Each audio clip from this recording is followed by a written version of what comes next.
दोस्तों, मेरे चैनल पर आपका स्वागत है। मैं भरत खेमानी आपका स्वागत करता हूं।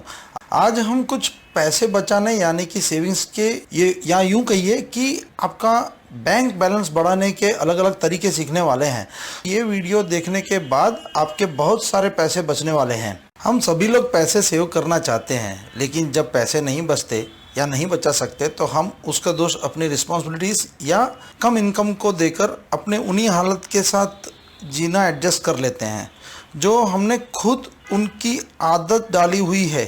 तो इसलिए हम अपने आज की सिचुएशन के हिसाब से भी करीब करीब 25% तक पैसे बचा सकते हैं। मैं यहाँ पर आपको लाइफस्टाइल बदलने के लिए बिल्कुल नहीं कहने वाला हूँ और ना ही आपको कंजूस बनकर भी रहने की कोई ज़रूरत है, लेकिन हमें अपनी एक्सपेंसेस कितनी और कहाँ करनी चाहिए उनका हिसाब लगाना चाहिए। If you can't measure you can't manage. अगर आप गिन नहीं सकते तो आप उसे संभाल नहीं सकते, क्योंकि सेविंग्स बहुत ज़रूरी एस्पेक्ट है ज़िंदगी का। जैसे आज के 100 रुपये 5 साल या 10 साल के बाद 100 रुपये के बराबर तो नहीं रहने वाले हैं। इसलिए कैसे हम पैसे को संभालें और कैसे उसे बढ़ाएं, आइए इसके बारे में कुछ सीख लेते हैं। दोस्तों, हमें कुछ पॉइंट्स की तरफ ध्यान देना है, जैसे हमें क्या करना है, क्या नहीं करना है, क्या कम करना है, क्या ज़्यादा करना है, और लास्ट में की पॉइंट्स यानी कि बहुत ही इंपॉर्टेंट पॉइंट्स जो कि आपके बहुत सारे पैसे सेव कर सकते हैं।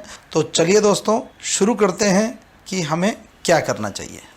सबसे पहले क्या करना चाहिए, उसमें हम लोग सबसे पहले देखते हैं कि हमें अकाउंट्स मेंटेन करने चाहिए।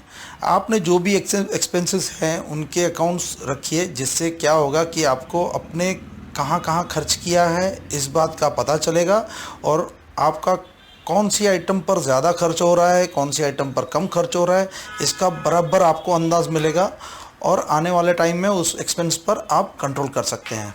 उसके बाद शेड्यूल टेबल यानी कि आपके प्रीमियम डेट्स या व्हीकल इंश्योरेंस डेट्स या प्रॉपर्टी टैक्स के डेट्स या यूटिलिटी बिल्स वगैरह की डेट्स डालकर रिमाइंडर रखिए, जिससे आपके ऑल टाइम लेट पेनल्टीज बच जाएंगी। उसके बाद फाइलिंग वर्क्स, आप हर काम के पेपर यानी बिल्स, वारंटी कार्ड्स सबको फाइल की आदत डाल लीजिए, जिससे आपको हर परचेस की हुई चीज़ की वारंटीज़ के बारे में पता चलेगा और आप विद इन वारंटीज वाले बिल से बच जाएंगे। उसके बाद है इंश्योरेंस एट अर्ली एज, यानी आप जितना हो सके अपने इंश्योरेंस जितना जल्दी लेंगे उतना ही आपको प्रीमियम कम आएगा और ये आपको लॉन्ग टर्म में बहुत ही सेविंग में कन्वर्ट हो जाएगा। उसके बाद कॉइन्स अपने पिगी बैंक में डालिए। आपको जहाँ से भी परचेजिंग के बाद जो छुट्टे पैसे यानी कि कॉइन्स मिलते हैं उन्हें आप एक पिगी बैंक में डालने की आदत डाल लीजिए। विश्वास कीजिए, ये लॉन्ग टर्म में एक बहुत बड़ी अमाउंट बनकर आपके काम आ सकती है। बी हेल्दी, अपनी हेल्थ पर भी अपने बहुत खास ध्यान रखना है और अपने हिसाब से हेल्थ इंश्योरेंस लेना है ताकि आप मेडिकल के भारी बिल से बच सकें।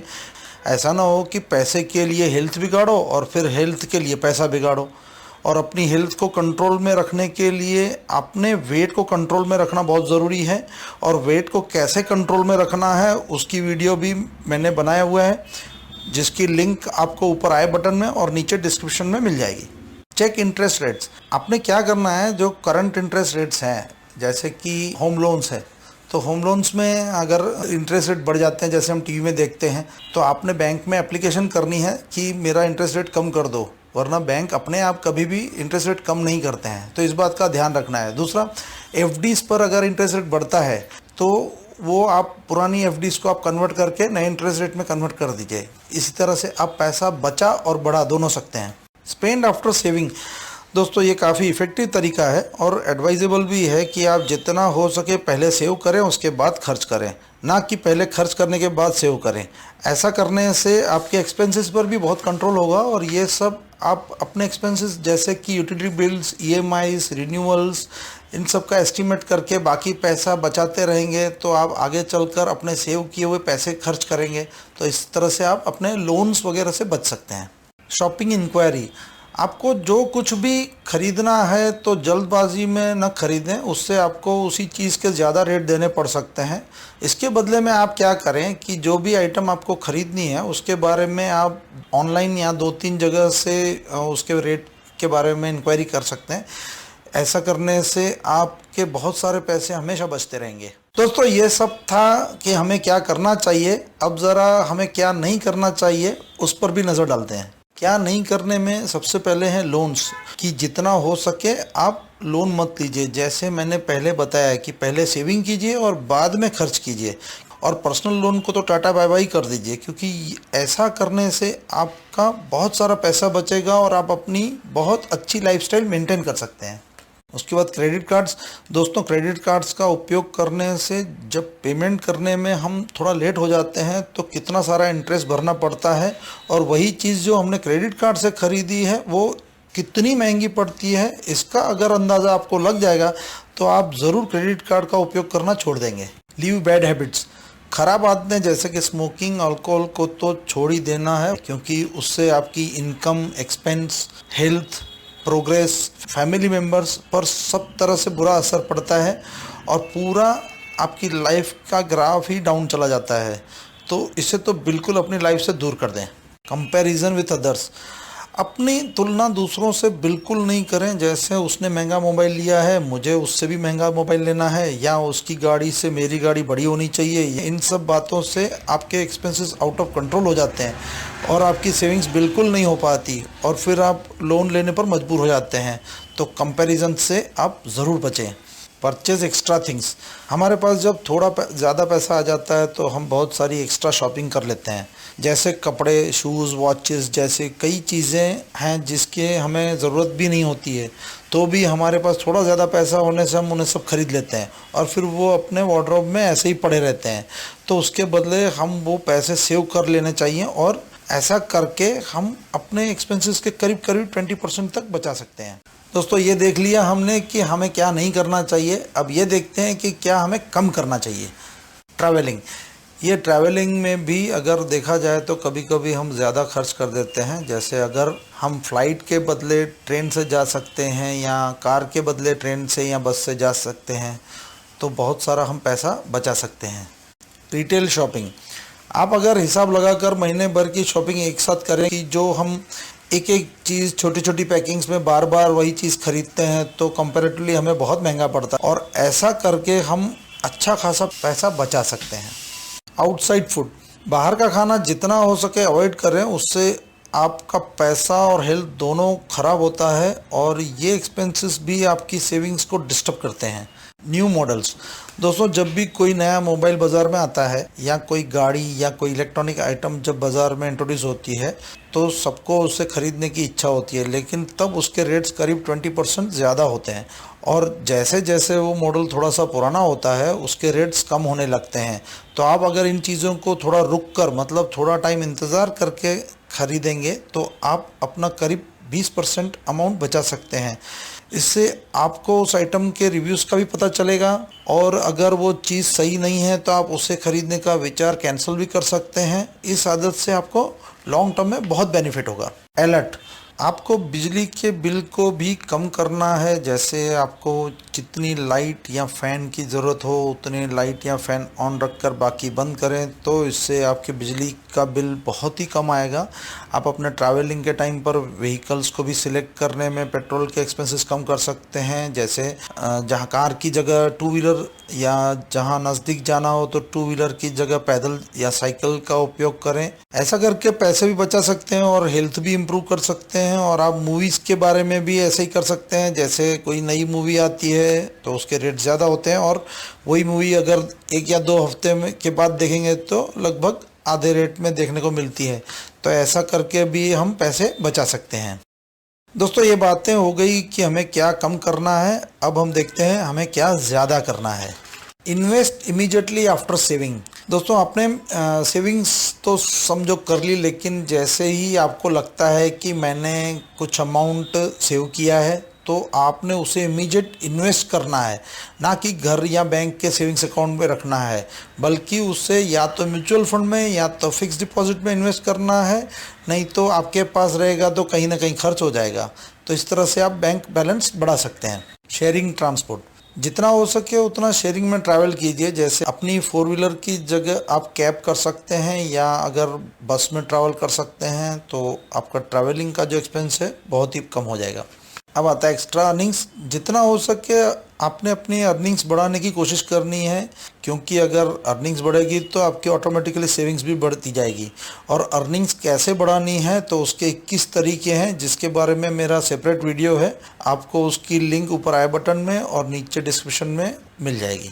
Recurring deposits and fixed deposits. जितना पैसा भी आपको लगता है कि मैंने सेव किया है या मेरे पास ऐसे ही पड़ा हुआ है, तो एक दिन भी वेस्ट किए बिना उसको रिकरिंग या तो फिक्स डिपॉजिट में सेव कर लें। उससे क्या होगा कि आपको पहले दिन से ही फिक्स डिपॉजिट के हिसाब से इंटरेस्ट मिलना शुरू हो जाएगा और ऐसे ही आपका बैंक बैलेंस बढ़ता रहेगा। उसके बाद बार्गेनिंग। आप जो भी चीज़ खरीदते हैं तो उसमें जितना भी हो सके बार्गेनिंग करो। जल्दबाजी में कोई भी चीज़ मत खरीदो। हर आइटम के रेट कम कर सकते हैं। आपने सिर्फ पेशेंस रखने की ज़रूरत है, क्योंकि आप अगर खरीद करते समय 100 रुपये बचाते हैं तो इसका मतलब आपने 100 रुपया अर्न किया है। और अगर आप घर खरीदते हैं तो उसमें आप बहुत सारा पैसा बचा सकते हैं और अच्छे से अच्छा घर भी आप कम कीमत में खरीद सकते हैं, तो बहुत सारी सेविंग भी हो जाएगी। और घर खरीदने से पहले कौन कौन से पॉइंट्स को ध्यान में रखना है, इसके बारे में भी मेरा एक सेपरेट वीडियो है, जिसकी लिंक मैंने ऊपर आई बटन और नीचे डिस्क्रिप्शन में दी हुई है। दोस्तों, ये थे कुछ पॉइंट्स जो कि आपको ज़्यादा से ज़्यादा करने चाहिए। अब सबसे इम्पोर्टेंट पॉइंट जो कि आपको ज़रूर इम्प्लीमेंट करने चाहिए आपके सेविंग्स को बढ़ाने और उसे मल्टीपल करने के लिए, तो चलिए देखते हैं। Very very important points.